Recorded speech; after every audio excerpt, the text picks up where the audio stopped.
So here's me continuing on my journey of going heavy. I think I'm going to get 4 continuous reps here on squats.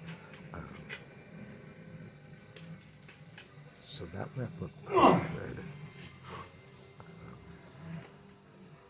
I think I get 4 and then I'll get 2 rest pause. That's not too bad either, but I think it's going to start to break down because I felt like my upper back tightness started to come apart. See there? My upper back doesn't seem as solid. I'm starting to pitch over a little bit, and I think that made it more difficult. It wasn't coming out of the bottom as smooth. So we'll see. We'll see next time when if I'm able to maintain that better. I think that'll really help me.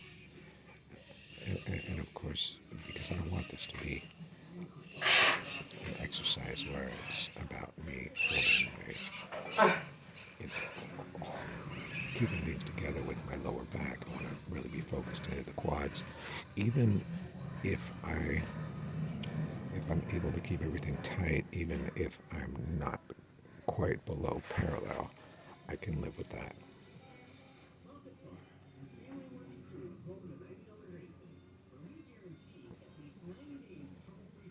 That one's hard.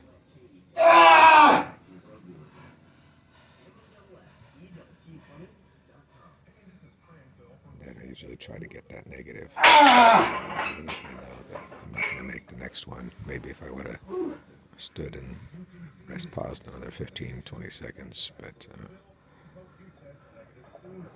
usually I try and get like a couple like that. And then my second set I get like 1 and then rest pause and do another 1. This was 160, so now it's with 170. But something that I touched on my previous video was me watching videos of bodybuilders, whether it's, like YouTube fitness guru guys or watching old videos of Dorian Yates. They really didn't do anything that special. There's no secret sauce. Dorian trained a little bit lower volume than some guys, and maybe a little bit higher intensity. Other guys are a little bit lower intensity, a little more volume, a little more frequency. Again, there's a balance. Volume and intensity. And we all have to find that balance. For me, the whole I'm going to do an RPE 7 or an RPE 8 or a lot of the stuff that the powerlifters do, 75% of my 1 rep max and all this kind of stuff. That doesn't really appeal to me. We have to do what appeals to our temperament as well as to our body. I remember a time when I was young, when I was working in auto body repair. And so I was working really long hours. I was working like 70 plus hours a week. And maybe I could get to the gym once every, 3 to 5 days. And I had like an AB workout. Not that different than what I'm doing. I mean, kind of different exercises. I remember at the time though, my deadlifts,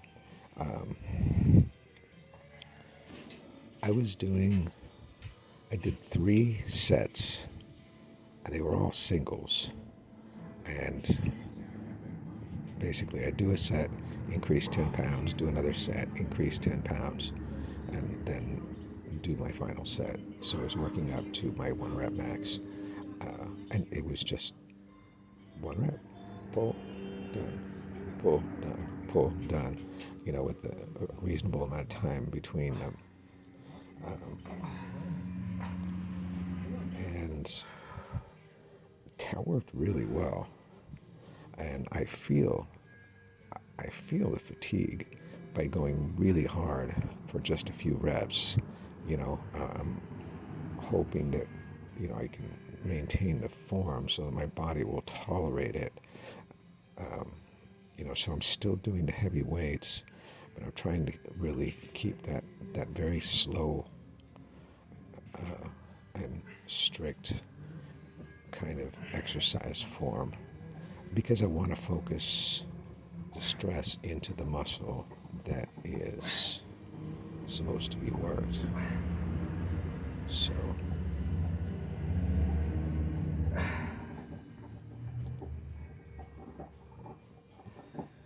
here I've got my Yates rows going on. The Yates rows are funny because they're so upright compared to like a traditional barbell row, and there it's kind of I feel it a lot, and I don't know whether it was the squats with my losing the tightness on the upper back or these heavy barbell rows, but oh my upper back was fried after this workout. And it was actually after this workout that I was having a hard time lifting my arms above my head because it was so sore pulling from the upper back. I actually had to take an ibuprofen.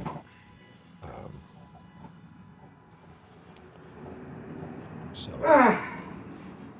and I do these because it takes a little bit of stress off the lower back compared to doing a traditional where, of course, I use a lighter weight, might be able to focus more into the lats, but then it's going to put more stress in my lower back.